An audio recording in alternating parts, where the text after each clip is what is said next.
Welcome to the Connect to Metrics podcast. I'm Will Gladhart, President of Market Development at Connect to Metrics, a premier provider of analytic solutions that drive growth and performance.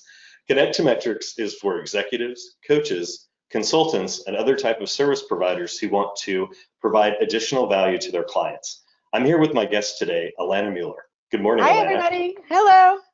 Thanks for having me. Awesome. Well, Alana, this past 6 weeks at Connect to Metrics, we've been talking about the challenges organizations and businesses are facing when dealing with uncertainty and a rapidly changing environment, and how with some of our solutions that we can help.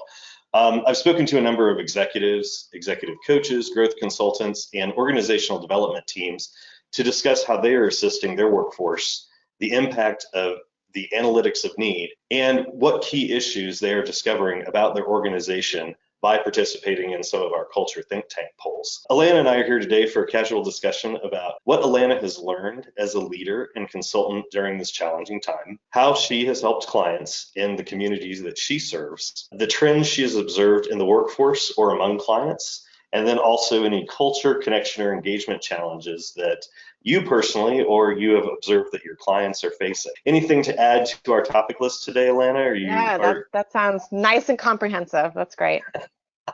All right, perfect. Well, let's get rolling. I'm really pleased to introduce Alana as the featured guest today. Alana and I were chuckling in some of our pre-roll discussions about how we first met. She presented at my Kaufman Fast Track class over 10 years ago about the Fast Track program's benefits, her Fast Track vision, and the goal for impacting business owners all over the world. And unfortunately, she hasn't been able to shake me since that first Fast Track presentation. So Alana is an entrepreneurial executive leader whose primary focus is to connect, inspire, and empower community, and is the founder and CEO of Coffee Lunch Coffee.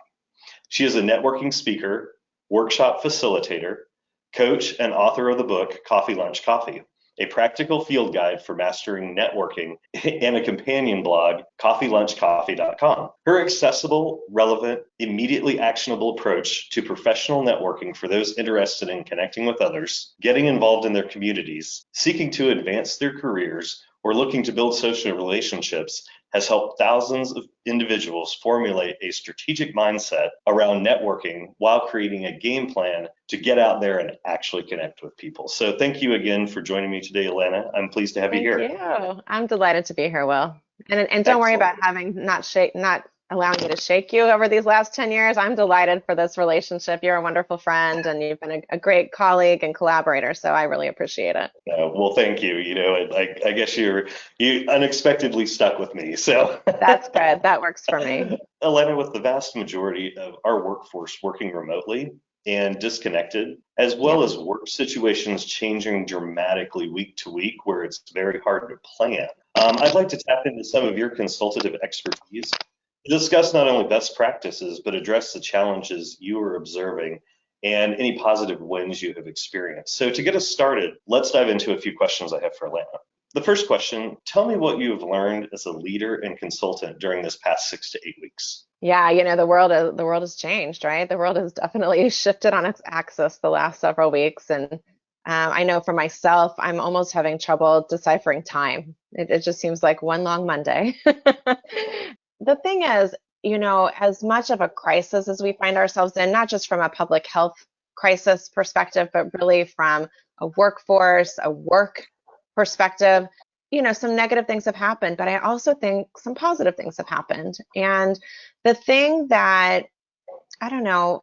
for me that I have learned the most is that we are adaptive. We have the capacity to adapt and pivot from wherever we are to adjust to the circumstances we find ourselves in. Now, what that assumes, though, and I recognize this, is that I'm sort of speaking at this from a position of privilege. I can afford not to go to an $8 an hour job because I know that my family is still going to be able to eat. I'm not a physician, so I don't have to go to a hospital every day. So I speak to this point from a position of I have some flexibility in my life, and so many of my clients have that same flexibility. But what I've discovered is that business can continue. There is, even if we didn't have business continuity plans specifically in place to address COVID-19, that's almost irrelevant because we as humans have the ability to shift our approach. And thank goodness for technology. I've heard a lot of people complain lately about being on video conference calls constantly throughout the day. And since there's no drive time, it can just be constant, constant, constant. And yet I'm so grateful for the ability to do that. I'm so grateful for technology that allows us to feel even a little less isolated and for business to go on. For myself, and Will, I suspect for you, life hasn't slowed down. In fact, my responsibilities have increased because I'm cooking for the first time. I'm suddenly cleaning my house more frequently than I ever was before. But my business life has not shifted either. I continue to, thank goodness, have clients, have work to do. And because of technology, that work can continue. I love that you made the point, Alana, about the adaptability of not only people, but the workforce, where, Yeah. people so rapid, it was a flight or, run type of situation at the very beginning. And then I think about within the first several weeks, people started to get a groove back, but it took some time, but also, we saw some things from a sentiment and a anxiety perspective that really were concerns to both employers and employee. But a lot of that was just because of the rapid change and the amount of information that people were being assailed with on a daily basis about what Yeah. was changing. So, but you bring a great point about the technology that, if we didn't have this ability, I mean, I may have not seen you for 6 to 8 weeks instead of a handful of conference calls, That's touch exactly base, those type right. of things. So again, a blessing, but the reality is nobody should be doing 28 Zoom meetings in a week because you will lose your marbles. Trust me, I did it. How have you helped your clients? But I know you're also very much involved in the Kansas City metro community Yeah, and a number of organizations. So can you share a little bit about that? for sure. I mean, it's interesting for me, as I'm sure for so many people, when that shift happened, when I started getting the phone calls that things were going to either be postponed or delayed or canceled, I had to, for myself, sort of put my head on in a different way every day. And it was interesting, even as for me, I do a lot of consulting, strategic consulting with clients, but I also do a lot of public speaking. So whether that be conferences or lunch and learns or workshops or facilitating events, things suddenly shifted. And so I know at least 10 speaking engagements got pushed out. I mean, thankfully, nothing's been completely canceled, but it's been pushed out quite a ways. And so not only is there there's of course like a revenue piece that goes along with that for me, but also just in terms of my schedule, what's my schedule going to look like? And so there was of course that initial panic that I had, that so many of us had. But what was interesting is I got a call from somebody who was a referral from another client, and what they were looking for suddenly was a speaking engagement, but a virtual speaking engagement. And what they wanted to know is what were my best tips, and this was their expression, not mine, but for networking in place. And I love that. We've been talking about sheltering in place, sheltering at home, and yet this was speaking my language, networking in place, that it was still possible to be and to feel connected despite the isolation, despite the forced quarantine, so to speak. And so probably the place that I've been the most helpful to people, and frankly that people have been the most helpful to me, is to understand, what does that mean? What does networking in place mean? And to be able to communicate that and to convey it. So not only to get my head wrapped around that, but then to share that with others is probably the gift that I've been able to bring these last 6 or 8 weeks. So I'd be happy to share with today's audience some of those tips if it would be useful. Oh, absolutely. I'd love to hear some of those. We'll try to close out our discussion today with those tips. So to Yeah, quickly that'd be great. I'd leave be people happy to with do that. some information that they can execute immediately. But You got it. I have not heard about. Thank you for addressing that, the networking in place. But the reality is we've been doing it. And we Yes, we don't really know that have. we've been doing it, but Yeah. there are those of us that are natural networkers. I mean, you practice what you preach when it comes to networking because you were with people, you're in front of people, you're coaching and engaging people. But we've all been doing it in some capacity, but Yeah.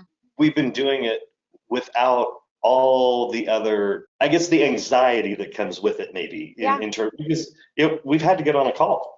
I've had that's to talk to right. person X, so there's not much of a choice. So Yeah, it's going to be interesting as we transition back into being together with people, how that communication and networking is either improved or it's degraded because we haven't been able to be together. So it's going to be that's interesting right. to watch that. This kind of leads to my next question. Are there any specific cultural or connection or engagement challenges that you personally or your clients have faced through this? Yeah, for sure. Thankfully, there have been ways forward for it. So I'll give you a couple of specific examples. I've been working for the last several months on a major consulting assignment, and it required a lot of moving parts, a lot of different committee work by dozens and dozens of people. And there was a fear that because of the isolation, because of what was going on with the public health crisis, that work would be delayed. And I'm so proud to tell you it was not delayed at all. In fact, it came in exactly on time. Back to that notion of adaptability, people were willing to roll with it. So, every in person gathering, every conference, every event that we were scheduled to host, we still hosted, but we hosted them through Zoom. There was suddenly, we had that Brady Bunch look going on instead of getting together in person, we were getting together online. And people really rose to the occasion. And so for me, from a cultural perspective, it's kind of telling people we can do this. It's that can-do spirit. If there's like the esprit de corps, the notion that we can still team despite being on our own in our own places where we live. Maybe for some of us, our own private places of business, but really being able to still come together. To me, that has been one of the biggest cultural lessons. Another one, and one that we're going to contend with, and not to get political about it or to even draw any judgments about it, but the notions of patience. We've now been sheltering in place for 6 or 8 weeks, depending on where we live. We're slowly beginning to ease those restrictions, even as the virus numbers and incidents of virus and even deaths continue to rise. And so we're going to have to maintain some of these rules about engagement, about connectedness, about being together. And in some ways, we're going to have to make those judgment calls for ourselves. So I think that there's a cultural aspect to that. People are afraid, and yet people want to get back to work. And so to the extent that patience can be one of the virtues that we all incorporate into our daily lives, I think that will be really beneficial for us. And I've seen businesses do this. I've seen an air of patience and patience with each other and giving one another the benefit of the doubt. And to the extent that we're able to carry that forward into the next couple of months, potentially into the next couple of years, I think that will serve us well. That's some fantastic insight. I had a final question for you. You shared, as we had a prior discussion, about kind of a success story you had in Mm. with not only with a client but in some of the instructional pieces that you actually do. So can you share a little bit about that? Sure, thanks for asking. Yeah, I'm an adjunct professor at a local university, and I teach one class a year. It's a 1 credit hour class. The way it works is that the students come together on Friday night from 5 until 9, and then all day Saturday from 8 to 4. And if they do all the work and they show up for class, they get an A and they get their 1 credit hour. And the topic is networking, of course. It's networking. And so, no surprise, the class was scheduled this year for March 27th and 28th, right in the thick of things when we had all been told to shelter at home. And as a result of that, I got a call from the school that said, we've moved our entire spring semester online. Would you like to teach your class online? And I politely declined because my topic is networking and I wanted people to be together and to have the benefit of coming together. And so they accommodated me. We moved the class to the middle of June. And about 3 weeks ago, I got a call that said, so here's the deal. We understood why you declined to teach the class online in March, but we now have made a shift. We're going to move our entire summer semester online as well. So you have two choices. You can either figure out how to teach this class online, or we will find somebody else to do it for you. And at first I told them to find somebody else to do it for me.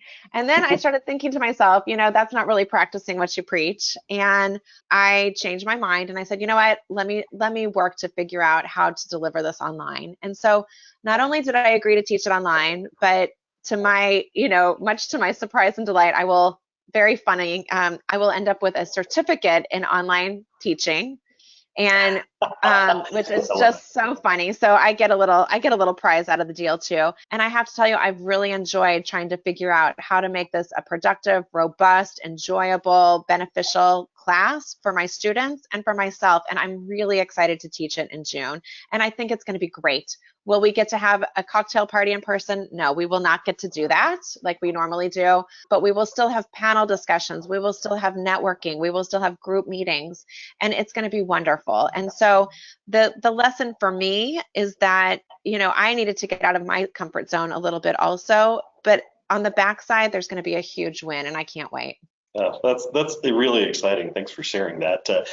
Alana, just to give you a chance to share a little bit about more what you do, you noted that you use this approach called strategic agenda. And I believe personally that planning with intent and focus is really relevant today as organizations are trying to best serve their employees' needs and address concerns really rapidly. Could you maybe touch on that before we close out with your networking and place tips? Sure. I have a background in strategic planning, but I approach it a little differently. It's not going to be your traditional SWOT analysis. You're not going to end up with a 2-inch binder of information. My approach is I call it kind of a thinner version, but very impactful. And the idea is that with a strategic agenda, we lay out the 3 to 5 key, what I call strategic imperatives that an organization has, say for the next 3 to 5 years. We focus on those. We put definitions around each one of those strategic imperatives, and then built underneath each of the key topics that the company wants to focus on, we come up with objectives, what an organization wants to accomplish, not how it's going to happen, but what they want to accomplish.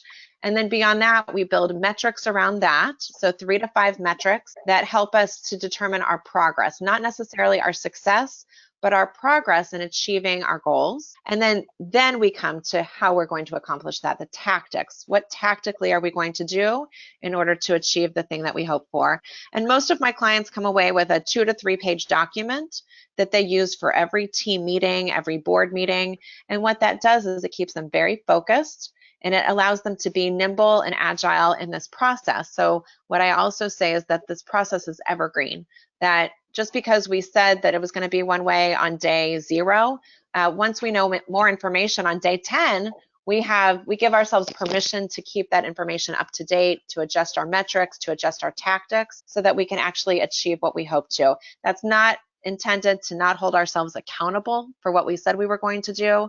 Instead, what it's intended to do is, now that we have more perfect information today than we had yesterday about the work that we're doing, we allow ourselves permission to make the adjustments that we need in order to keep the plan relevant so we can continue to execute on it. Yeah, that's fantastic insight. I love that not only are you implementing achievable, digestible action plans, but they're paired with an actual metric that shows movement.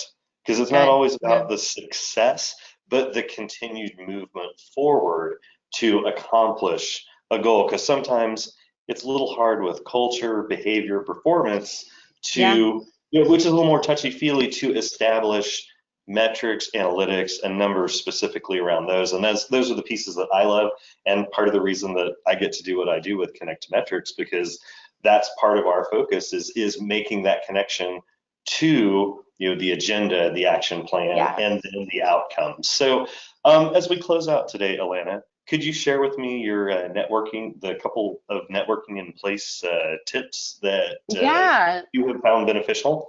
I would love that. Just a couple. One is that check in with people. People started checking in with me early, and it made a difference. It made an emotional difference. It helped to reduce my own anxiety. It helped me to remain productive. Just check in with people. It's important. So whether those are your board members, your clients, your colleagues, your partners, your vendors, check in with people because we're all going through this difficult time. And frankly, we're going through it together, even though we're apart. So check in with people, tell them you care. And I think on the back end, what you're doing is you're building social capital that will not be, you can't buy social capital, but you can certainly build it through your authentic actions by showing people that you actually care about what they're going through as well. So that's tip number one. Another one, become an expert in video conferencing. So whether that's Zoom or GoToMeeting or Skype or any of a number of other platforms that are available to you, Google Hangouts, whatever it is, please, please, please become an expert. Teach yourself what it is that you need to know. And so whether that means having the right background, making sure there's no ambient noise, turning off your video if you need to talk to somebody, not eating while you're doing a video conference. You know, there are a lot of things that we should be doing. And I think what that does is it shows that you're professional. It means getting dressed in a professional manner. It means, you know, grooming yourself, making sure that you look presentable. I think that that is one of the key tips that will be helpful to people. Another tip, offer to help. Find out, well, you started by asking me, what have I done to help my clients? We should all be offering to help. There's some unique superpower we all can bring. So whether that's just to lend an ear, if it's to provide some other kind of expertise, that can be very valuable for people. A fourth thing, reconnect with clients, with colleagues that you haven't talked to with in a while. And while that sounds a lot like checking in, what it means is that it can be a sales opportunity. It's an opportunity to make a pitch, to find out what people need, to ask for assistance yourself. And we can do this around the world. It doesn't have to be just in your local market. It can be wherever you are, to whomever you want to connect with. And then my final thing is to collaborate with others. It's just like what you and I are doing here today, Will. It's collaborating with one another, finding out how we can do business together, finding out how we can be supportive of one another. And there are some nuances here that show that there are ways that we can continue to build our business even though we're sheltering at home. Absolutely. Well, yeah, Alana, you truly are amazing, and thank you for all you do to impact businesses as well as the service that you do and have done to the Kansas City community and Kaufman and beyond. Thank you, Will. I'm looking forward to bugging you for at least another 10 more years if you'll let me. You got it. I look forward to it myself. All right. Well, you have a fantastic day, and thank you for your time, and I look forward to talking to you soon. Likewise. Thanks for having me today.